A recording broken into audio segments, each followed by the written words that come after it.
Ladies and gentlemen, we have just had our maiden meeting of the NEC, National Economic Council, and so many issues were discussed and resolutions were made on some issues. Some issues were sent to various committees for more deliberations. Part of the issues that we discussed today is palliative measures to mitigate the effect of the petroleum subsidy through the NGK's program. As you are aware, NGK's program is a program that have started 2021, running up to 2024, and then is to provide some emergency and palliatives social needs on so many issues ranging from small farmers holders, MSMEs, and other interventions. It's a 750 million USD from the World Bank, and it has commenced a long time ago. And some of the recommendations that were made include the state case platforms have a strong capacity to handle the implementation of palliatives to the new and existing poor and vulnerable individuals, household and farmers, local economy operators in the country. Additional funding can be sourced from the federal government, World Bank, development partners, as well as Nigerian private sector. In specific, the World Bank can be approached for additional financing on NGK's program. Discussion can start as soon as possible. So these are the recommendations that were made, and the Economic Council will pursue these recommendations for the benefit of the Nigerian vulnerable and the poor. Thank you very much.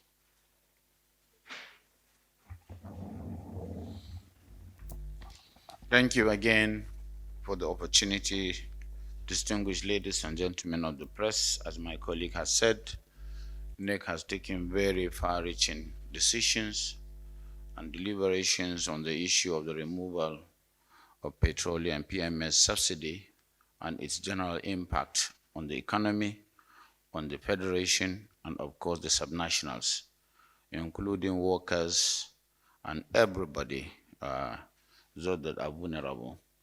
Specifically on the issue of National Salaries, Income and Wages Commission, NEC had and received recommendations on the various ways and means that the country can use whatever increases that we have in the revenue to mitigate the impact that is going to make on the lives of our workers and all those people involved.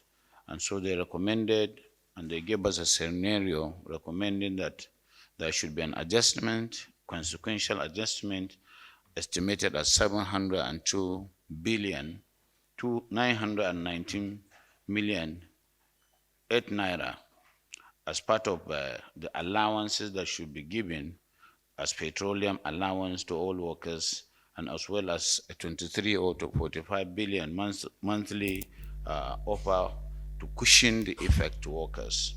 Another suggestion that will go a long way in making sure that there is review of our salaries and wages.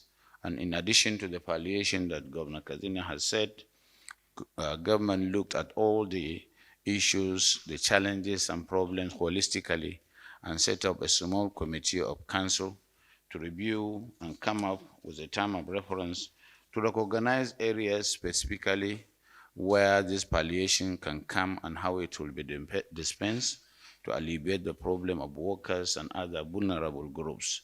Members of the committee, the membership is composed of Governor of Kebbi as chairman, Governor of Anambra representing the Southeast geopolitical zone, Governor of Benue, North Central, Governor of Kaduna, Northwest, my humble self representing the Northeast, Governor of Cross River, South-South, and Governor of Oyo State, Southwest.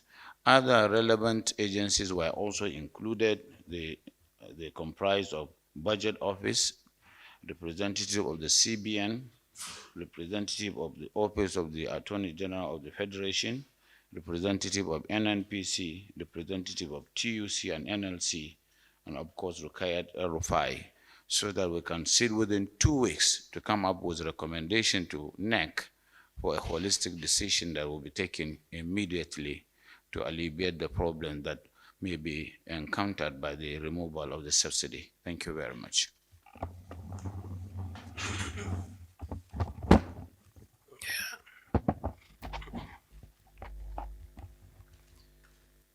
Gentlemen of the press, the maiden edition of NEC held today after the inauguration of the National Economic Council by Mr. President Bola Ahmed Tinubu. And one of the topics that came up for discussion were issue of flooding or flood disaster across the country. At the 128th NEC meeting held on 20th October 2022, the then chairman of Nigeria Governors Forum and former governor of Sokoto State, His Excellency Aminu Waziri Tambuwal, drew the attention of the council to the devastating effect of the 2022 flood, which affected almost all the states of the Federation, resulting into loss of lives and livelihoods.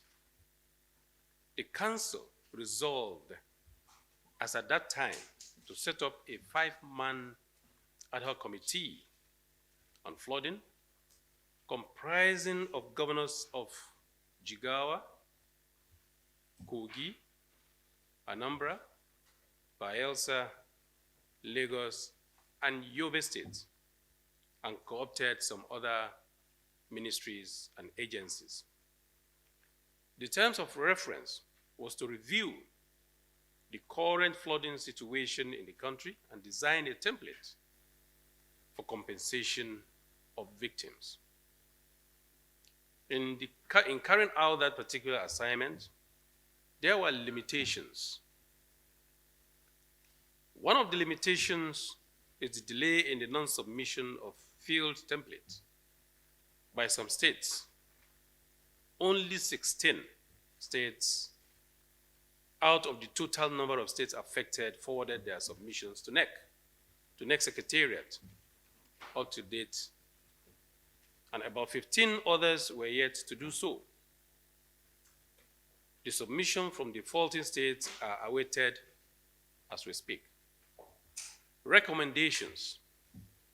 The plight of victims of the unfortunate flood disaster across affected states of the Federation could be alleviated if the much needed intervention from the federal government materialized without further delay.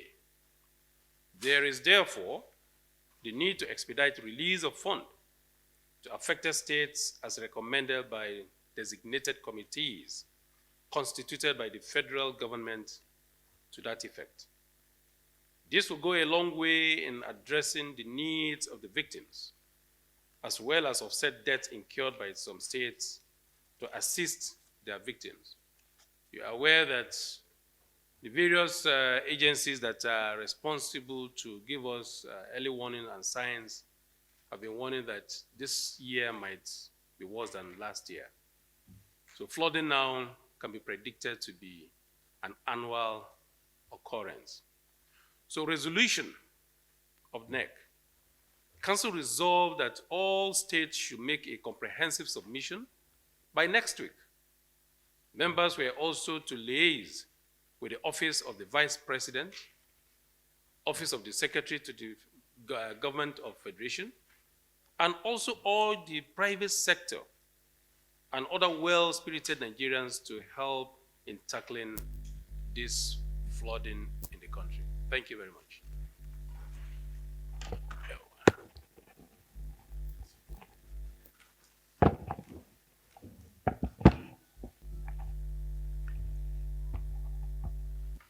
Gentlemen of the press, As part of the inaugural National Economic Council meeting today, a major focus was on the removal of petroleum subsidy and implied removal of subsidy on foreign exchange, which has led to some convergence of some sort. The impact of these two actions definitely is increased prices. And as a way to solve the problem and reduce the shock, a presentation was made by the National Automotive Design and Development Council on great things that are happening in the automotive industry. It was reported that about 6 states in the country, including Lagos, Ogun, Anambra, Enugu, Akwa Ibom, Kaduna, and Kano, have benefited from domestic production of vehicles or assembly of vehicles by Nigerian companies or companies operating in Nigeria. And these companies include Inauguration, Mikano, Dangote Peugeot, Peugeot Automobile of Nigeria, Stallion, Hyundai, Honda, Elizade/Toyota, Coscharis and Ford, Kojo Motors, Jet Systems Motors. At the moment, about 50,000 jobs have been created by this simple action of either assembling vehicles in Nigeria or producing them in Nigeria. A great feat is that some of these companies have gone into the manufacture or assembling of electric vehicles and vehicles powered by CNG, compressed natural gas.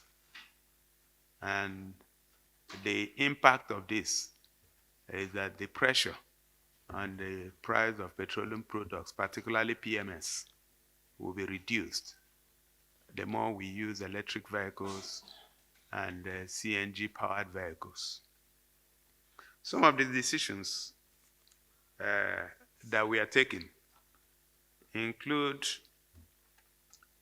that legislative support will need to be given to these companies that are doing great things in Nigeria.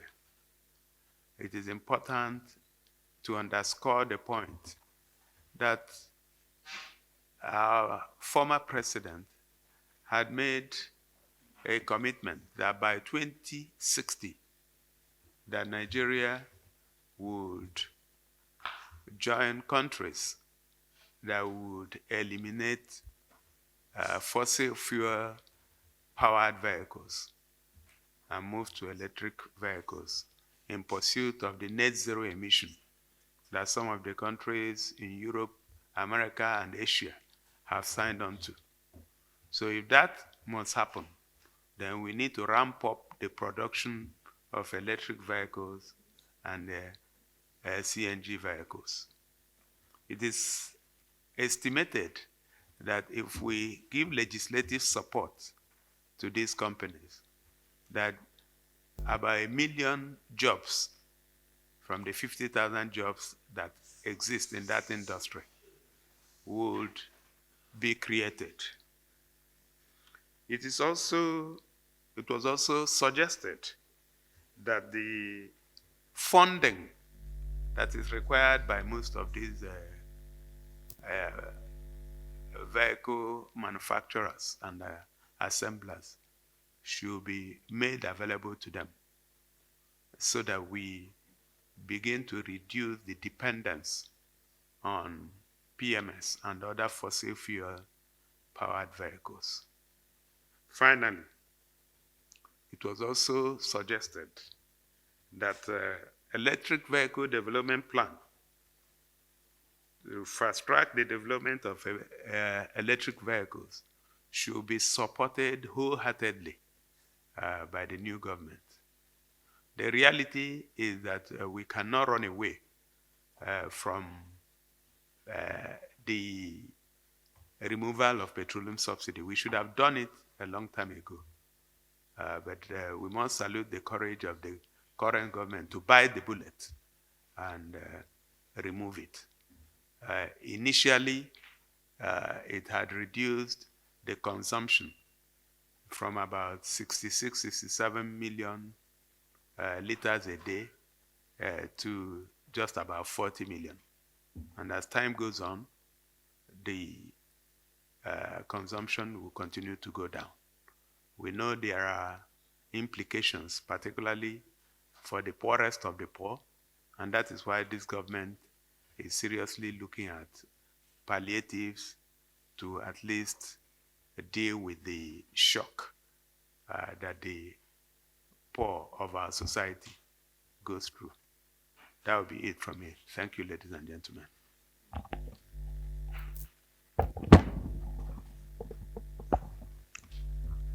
Good evening, everyone. Today's inaugural National Economic Council, under the able leadership of the Chairman of Council, Vice President Kashim Shettima, deliberated on a number of issues as enumerated by my colleagues. What I'll be speaking on is the contribution by some of the key oil and gas sector heads. We had inputs from NNPC, from NMDPRA,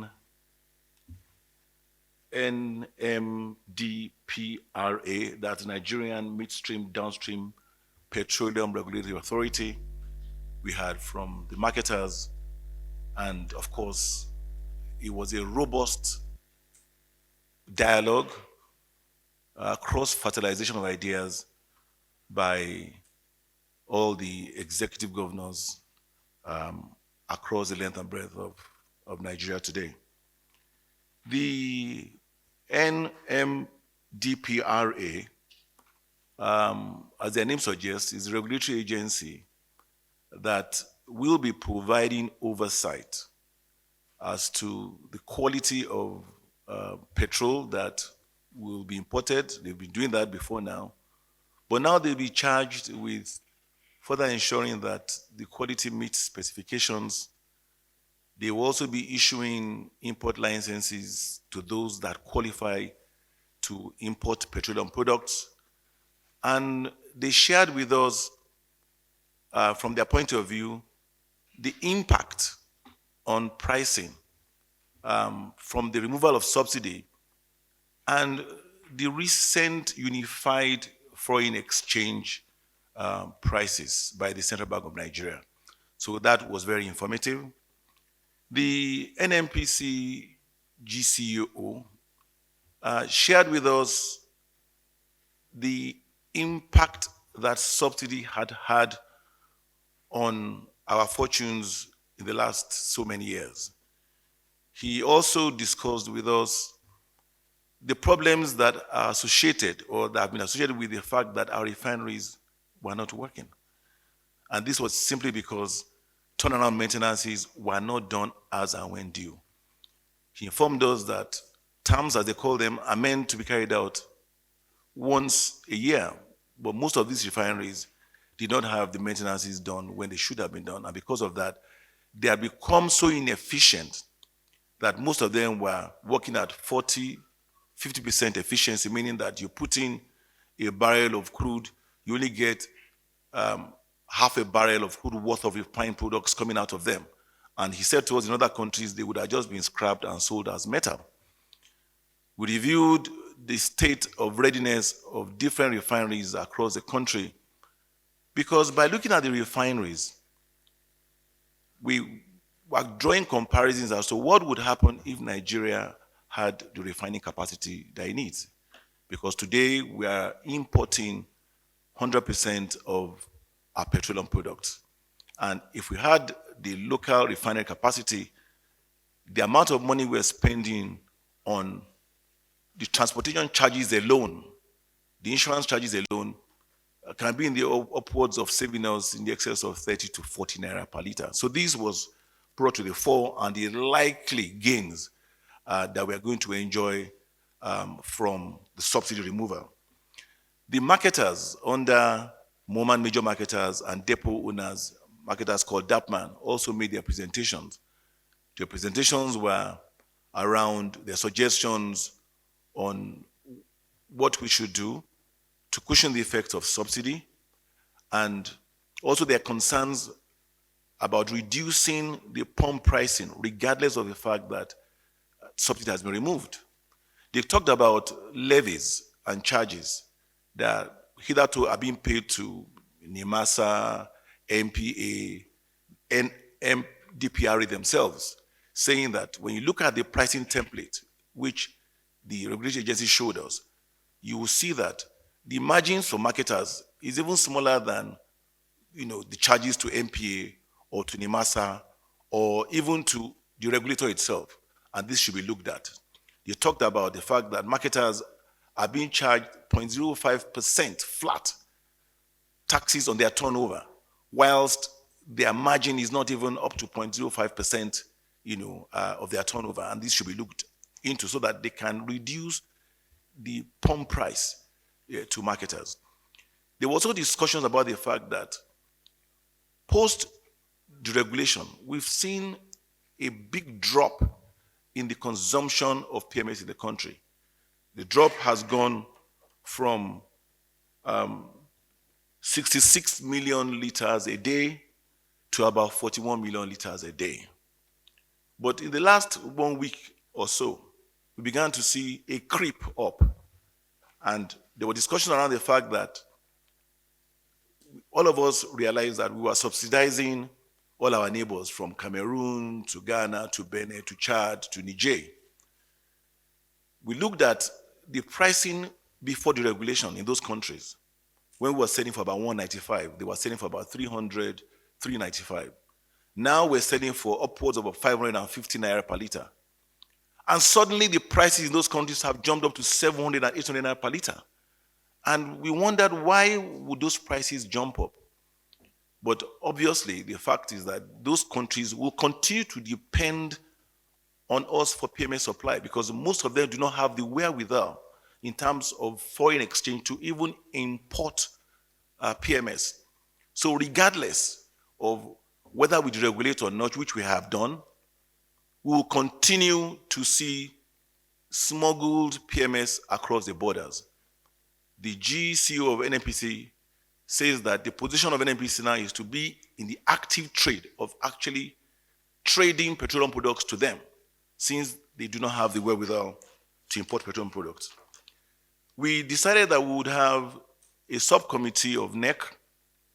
There will be a subcommittee of NEC on oil and gas that will look at the issues that have been brought to the fore by the marketers, by the regulator, by an NNPC to ensure that we harmonize, we report back to NEC, and if NEC adopts it, it will be presented to Mr. President. Other things that were discussed were other issues that will be sustainable in cushioning the effects of subsidy, because we realize that removal of subsidy is not anything novel. It's been done in the last 15 years by different countries around us. Ghana has done it, Ethiopia has done it, Egypt has done it, Kenya has done it. So there are obviously things to learn from countries that have deregulated successfully. And some of the things that we learn from these countries are things that they did in the areas of providing personal income tax reforms, which are basically decreasing the tax rate bracket, saying those that are the lower end of the tax bracket are either tax exempt or begin to pay lower taxes. We also discussed the issue of increase in non-taxable allowances. So for example, when and if government in its wisdom decides to introduce housing allowances or transport allowances, those kind of allowances should be tax exempt. And those allowances, of course, should be monetized. We talked about energy sector reforms, which was to enhance the efficiency and diversification of our energy mix, going from dependability on petrol to now begin to look at fossil fuels and, of course, CNG.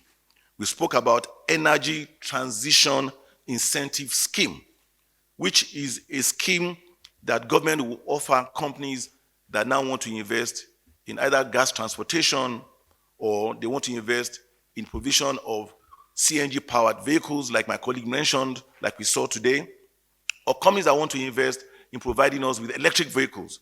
So we spoke about that. We also spoke about the fact that we must look at how to reduce import and excise duties for these alternative powered transportation modes. We spoke about transportation subsidies, meaning that should we begin to give what they call vouchers to the public that will allow them to pay for transportation at reduced prices. We spoke about also agricultural subsidies. These are subsidies that will allow us to continue to maintain food security. Should we now begin to subsidize fertilizer? Should we begin to subsidize our smallholder farmers so that we do not suddenly have a shortage in the food supply?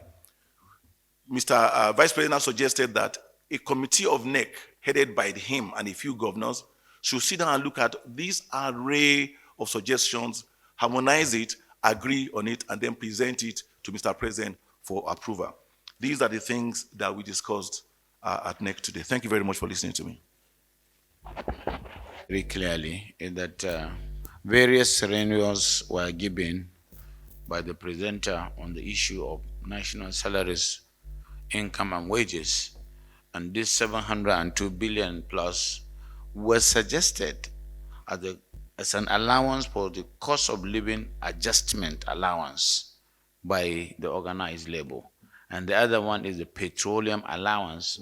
The governor of Ogun has told you there are other allowances here and there, but with regard to labor, these are some of the few allowances that they have suggested, and that of petroleum, they said will range from 23.5 billion to 45 billion per month, depending on what is in the kitty for distribution or for sharing.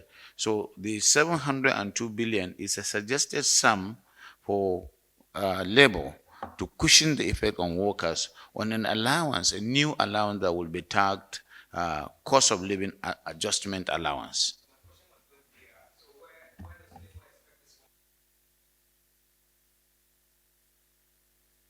Savings that will be made from the removal of the subsidy. I would not say that the discussion has been had, but if you agree with me that maintaining multiple exchange rates has not been the best for the country. And anytime you create room for arbitrage, people take advantage of it. So you saw situations where people can sit in the comfort of their homes and make hundreds of millions of naira simply because central bank allocated dollars to them at the official window, and they will just round trip it and sell at the black market window. So I think it's something that we have been shying away from. I call it subsidy. Some people call it something else, but it's subsidy. Anytime you subsidize, particularly if you are subsidizing consumption rather than production, it gives you the effect that you never really anticipated. It is also good news that as we are converging all the exchange rates, that our production and our levels of export are going up. Now, I know where your question is going. So what happens to the money that the central bank makes or is going to make from this convergence vis-a-vis the receipts from oil proceeds? don't also forget that for the first time in this country, our total debt has crossed $100 billion. I think it's about $104 billion. We are using close to 120% that has just been reduced to 85% of our total revenue to service debt. So we have a lot of obligations. It's a very difficult time to be in government. So I believe that with the transparency that is being shown, and then you can actually ask questions, that we are at that point where we can say the economic situation will get better, but it gets difficult because before it gets better. So the challenges are going to be there, but over time, consistency will lead us to the promised land. I don't know if I've answered your question. Thank you.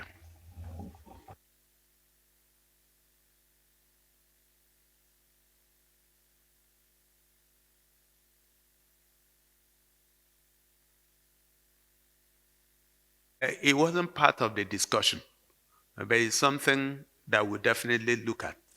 I think there's also some legislation around it.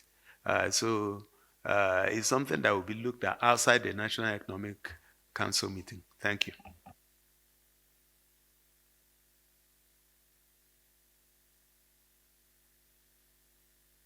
Doctor, for this question. Government is dynamic. Whatever we discuss at the last administration is still going to be used. It's just for the purposes of emphasis that Council discuss extensively on all the multidimensional problems and challenges of the arising from the increase or removal of the subsidy, and the committee is set up. We are going to use all these as working documents, because we cannot just say we would stop from where they have left off. We are starting again and again and again, so that at the end of the day we provide solution, we provide solace and succor to everybody, not only the workers, the vulnerable, even including you, my colleagues, members of the media. So it's not discarded, but it is going to be used as a working document, and it is already domiciled in the Secretariat. Thank you.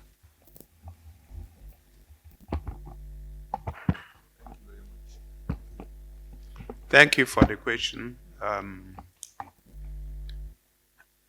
If we decide that we want to reduce imports and produce locally, there are a lot of things that need to change. It is estimated that about 50,000 jobs have already been created by the efforts that these companies that I reeled out are making without any support. If we do what we are supposed to do, 1 million jobs or more can be created. One of the issues to deal with in legislation will be the protection of those industries.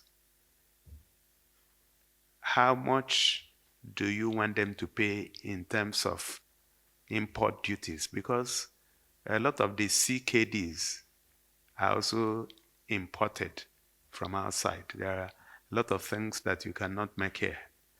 So do you want to give them some concessioning in terms of the import duties? How much do you want them to pay in terms of excise duties? Do you want to give them some tax holiday to encourage them to continue to produce locally? Are there some other incentives that you can throw out there to attract people who hitherto would have located those companies in China and Europe to bring them here? So those are some of the support that we believe require legislative action. Another area is also in terms of local content. How much of it do you want to encourage? So there are all sorts of issues bordering on legislation if we decide that we want to support local production. If you ask me personally, I believe that's the way to go. In the long run, you reduce the pressure on foreign exchange in importing virtually all the things that we use in this country. And then you create jobs and reduce the level of poverty in this country. Over time, also increase internally generated revenue. But you must back them with legislation. Thank you very much.